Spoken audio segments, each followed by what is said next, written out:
Why Yoon decided to become a villain. The Korean Eren Yeager, every political era creates its own villain. Not always because someone sets out to become one, but because at some point, perception overtakes intention. For some supporters, Yoon Suk-yeol is not a villain at all. He's something else, a last line of defense. To understand this narrative, you have to see the world the way his supporters describe it. They argue that South Korea's political system has become unbalanced, that the opposition, particularly the Democratic Party of Korea, has accumulated overwhelming legislative power. They call it Ibyeobdogje, legislative dominance, or in more emotional terms, legislative dictatorship. From this perspective, the presidency under Yoon wasn't powerful, it was paralyzed. Supporters point to repeated clashes with the National Assembly, where bills were blocked, budgets were cut, and key institutions were constrained. They argue that through frequent impeachment attempts and political pressure, the executive branch was effectively immobilized, not overthrown, but unable to function. Tensions escalated further around institutions meant to be neutral. One example often cited involves the National Election Commission of South Korea. When disputes arose over oversight and investigation, some conservatives argued that the commission resisted external scrutiny, including from the Board of Audit and Inspection. To them, this raised a deeper fear. What happens if even election systems are beyond accountability? This is where the narrative turns dramatic. Some supporters claim that extraordinary measures became necessary, or even invoking the idea of martial law. In this telling, actions taken were not meant to suppress democracy, but to protect it. They argue that any intervention was limited, symbolic, even restrained, that only a small number of forces were deployed,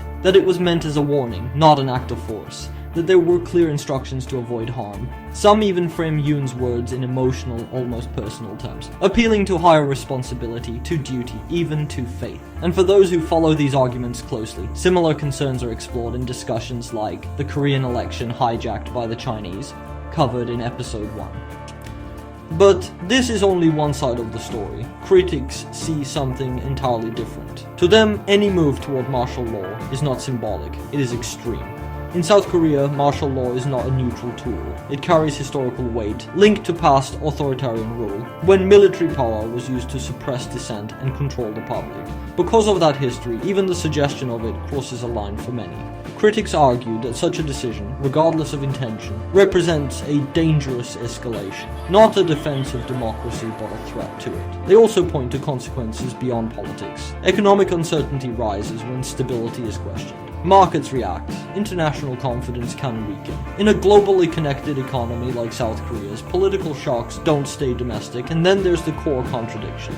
Yoon's supporters say he acted to protect democracy. His critics say those very actions undermined it. This is where the comparison in the title comes from. Like Eren Yeager, greater good, he is seen by some as someone who made extreme choices for what he believed was A, and by others as someone who crossed a line that should never be crossed. So what happened next? Even after his presidency, the divide didn't disappear. In fact, in some ways, it deepened. Protests and rallies, sometimes referred to as Yoon, re-emerged among supporters. At the same time, critics continued to frame his actions as a clear violation of democratic norms. There's another layer of irony. Some conservatives who once warned about institutional fairness now emphasizes it even more strongly under new political leadership. The language of justice and fairness didn't disappear. It shifted, and history, at least for now, has taken a position. The dominant interpretation within South Korea's institutions and mainstream discourse is that the actions taken were a misuse of emergency power, a step too far. But public memory is rarely simple.